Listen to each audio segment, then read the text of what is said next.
Bismillahirrahmanirrahim. Assalamualaikum warahmatullahi wabarakatuh. Selamat pagi, selamat menunaikan ibadah puasa bagi yang menjalankannya. Pada kesempatan kali ini kita akan melanjutkan materi dari evaluasi pembelajaran PAI. Pada kesempatan kali ini kita akan melanjutkan, kemarin kita telah membahas analisis butir soal. Analisis butir soal kemarin kita sudah membahas tentang validitas dan reliabilitas dari satu instrumen. Ya, pada kesempatan kali ini kita akan melanjutkan, yaitu kita akan membahas bagaimana kita melakukan analisis butir soal dari daya pembeda, daya pengecoh, dan tingkat kesukaran dari soal yang kita bikin, masing-masing item yang telah kita bikin. Untuk mempermudahkan itu, saya sudah menemukan satu aplikasi yang itu sangat mudah untuk mengaplikasikannya, bahkan sudah ada interpretasinya, namanya Anates. Teman-teman bisa download Anates di link yang telah saya sertakan di caption. Silakan teman-teman langsung download, setelah itu langsung install saja. Maka akan muncul tampilan seperti ini.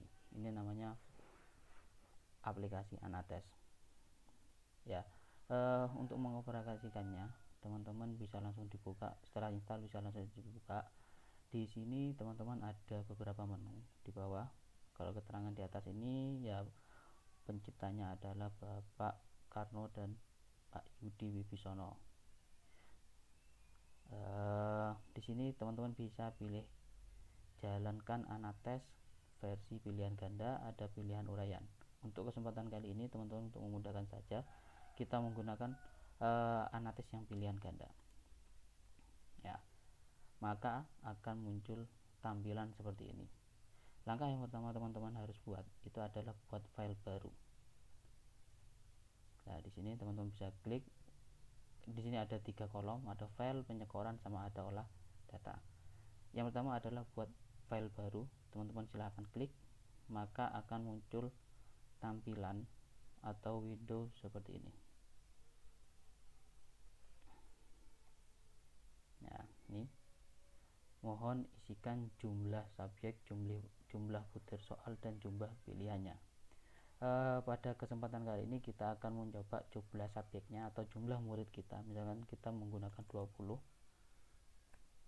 jumlah butir soalnya kita ada 10, dan jumlah pilihan jawabannya ada 5.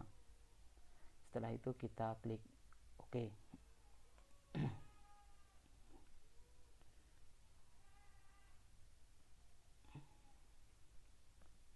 Ya, setelah muncul tampilan seperti ini, nah di sini ada nomor subjeknya, subjek uji cobanya. Di sini ada nomor butir soalnya. Di sini ada kunci jawabannya. Di sini ada nama subjeknya. Silahkan teman-teman langsung isi. Kalau kemarin kita menggunakan SPSS itu kita langsung pilih isikan jawaban benar salahnya. Kalau ini kita tuliskan optionnya. Misalkan di nama subjek, di kunci jawaban terlebih dahulu yang di atas ini, di bawah angka nomor, teman-teman silakan, misalkan tadi kan kita ada 5 option A, B, C, D, E. Silakan langsung ketikkan A, B, C, D nya. Misalkan ini adalah merupakan kunci jawabannya. Oke. Selanjutnya teman-teman bisa langsung klikkan subjeknya atau nama murid teman-teman. Budi, jawabannya itu misalkan Budi jawaban nomor 1 milih jawaban A, nomor 2 milih B, D, jawaban 3 milih B, jawaban keempat milih C, terus teman-teman sampai isikan sampai 10. Ingat, yang bisa diisikan itu hanya sesuai option A, B, C, D, E. Misalkan kita ketik huruf selain itu, misalnya huruf W, maka akan ini data yang dimasukkan salah. Jadi hanya yang bisa dimasukkan adalah A, B, C, D, E. Ini kalau tadi kita memilihnya opsinya 5, kalau teman-teman opsinya hanya 4, bisa tadi di awal di setting 4. Oke, Ini silahkan teman-teman isikan sampai nomor 20 sampai selesai. Saya skip dulu supaya menghemat kuota. Nanti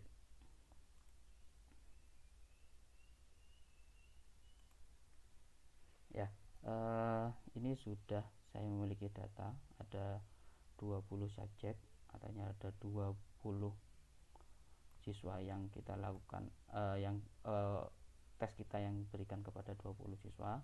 Di sini ada 10 soal pilihan ganda dan ini adalah jawaban dari siswa kita. Setelah itu bagaimana kita untuk menganalisis? Kita kembali ke menu utama. Nah, ini kolom pertama ada file, kolom pertama ada penyekoran. Teman-teman bisa langsung pertama pilih aja misalkan penyekoran data. Klik penyekoran data, maka akan muncul seperti ini. Ya, ini adalah skor kita. Misalkan tadi nomor 1 Budi, mohon maaf ini kehapus. Budi itu benar 6 di soal nomor 1, soal nomor 5, 6, 7, 9, 10. Sedangkan Rudi itu benar 2, hanya nomor 1 sama nomor 5. Ini adalah skor data yang hasil dari jawaban siswa. Jadi teman-teman selain bisa menggunakan Anates ini bisa digunakan sebagai analisis butir soal, juga bisa dibuat koreksi. Jadi kita masukkan kunci jawabannya, terus jawaban siswa itu kita jawab, kita ketikkan. Setelah itu akan muncul ini siapa yang benar, siapa yang salah akan muncul di sini. Kalau kita ingin mengurutkan dari yang tinggi ke rendah, misalkan siapa sih yang paling banyak menjawab benar, klik di sini di pojok kiri atas, maka akan otomatis mengurutkan sesuai siapa yang benar. Oke. Selanjutnya kita kembali ke menu utama lagi. Ini di nomor 2 ada namanya skor di bobot. Artinya apa? Satu soal itu skornya berapa? Ya teman-teman bisa, biasanya kadang misalkan satu pilihan ganda skornya 2. Ini teman-teman bisa di sini. Nah, ganti bobot, misalkan jawaban betul itu berapa, jawaban salah itu berapa. Ya kan, jawaban betul itu 5. Oke, maka tadi yang benar 6, maka skor bobotnya adalah 30. Oke. Tuh, itu ganti bobot. Lah baru selanjutnya kita akan melakukan analisis data. Di sini ada olah data. Yang pertama ada reliabilitas. Reliabilitas itu seperti yang telah kita bahas di SPSS kemarin. Bagaimana tingkat keajekan, tingkat konsistensi instrumen kita jika diterapkan, kita berikan kepada peserta didik kita. Kita langsung misalkan di sini reliabilitasnya kita klik. Nah, di sini akan muncul di atas reliabilitas tesnya berapa. Di sini menunjukkan angka 0,72. Bagaimana, apakah ini bisa dikatakan reliable atau tidak? Silahkan teman-teman buka seperti yang kita jelaskan kemarin di T-tabel dengan subjek 20, apakah 0,72 ini bisa dikategorikan komplit alfanya 0,72 ini bisa dikategorikan reliable atau tidak. Itu adalah reliabilitas kita. Nah, yang kedua di sini ada namanya kelompok unggul dan asor, artinya kelompok atas dan kelompok rendah. Artinya kelompok atas itu siapa sih yang masuk kategori jawabannya banyak yang benar, artinya jawaban tertinggi. Di sini ada 5 anak yang jawabannya unggul, artinya ini namanya kelompok unggul atau jawaban teratas, jawaban paling banyak teratas, jawaban paling benar teratas. Sedangkan di sini adalah kelompok asal atau kelompok bawah, adalah siswa-siswa yang menjawabnya sedikit benarnya atau banyak salahnya. Ini itu kita kembali menu utama. Selanjutnya ada daya pembeda. Apa sih ini? Bicara kalau teman-teman bisa lihat di makalah namanya daya pembeda itu, bagaimana kelompok atas sama kelompok bawah perbedaannya seperti apa. Misalkan nomor 1 tingkat perbedaannya adalah 80% antara kelompok atas sama kelompok bawah. Teman-teman silahkan sampai lihat sampai di nomor 10 ini. Oke, kembali menu utama. Selanjutnya adalah tingkat kesukaran. Nah, ini kita langsung lihat namanya tingkat kesukaran. Nah, dari masing-masing butir soal itu akan muncul nih jumlah yang betul. Misalkan nomor 1 hanya ada 9 anak yang benar. Tingkat kesukarannya adalah 45%. 45% itu adalah sedang. Nah, misalkan ini soal nomor 2, jawaban yang betul hanya ada 6 anak. Ini maka tafsirannya kategori soalnya ini adalah kategori sukar. Atau ini di nomor 5, jawaban yang benar ada 17 anak. Itu masuk kategori mudah. Kalau nomor 8 ini hanya 3 anak yang menjawab benar.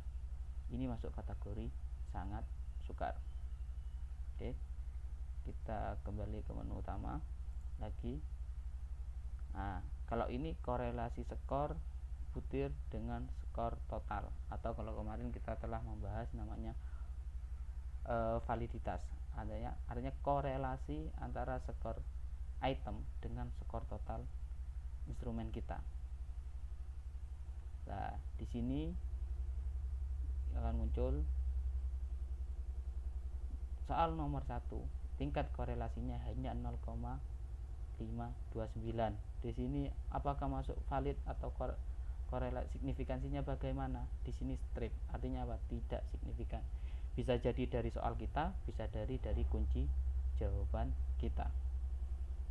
Ini nomor 1 sampai nomor 3 tidak signifikan, nomor 4 signifikan, nomor 8 signifikan, yang lain tidak signifikan, artinya tidak valid. Bagaimana untuk mengetahui ini? Sama, hasil signifikansi kita cek dengan t-tabel atau batas signifikansi. Ya, ini saya zoom terlebih dahulu. Nah, ini adalah batas signifikansi atau t-tabel. Nah, kita menggunakan yang, kalau ini yang menggunakan satu taraf signifikansinya yang menggunakan 1%. Jika ada 20 subjek uji coba, maka taraf signifikansinya harus di atas 0,549. Nah, kita tutup. Ini seperti nomor 1 hanya 0,529. Seharusnya 0,549 baru itu bisa dikatakan signifikansi. Yang di atas 0,549 hanya nomor 4 sama nomor 8. Oke, itu korelasi skor butir dengan skor total, atau bisa diartikan sebagai validitas tes. Ya, yang selanjutnya ada namanya analisis berupa kualitas pengecoh.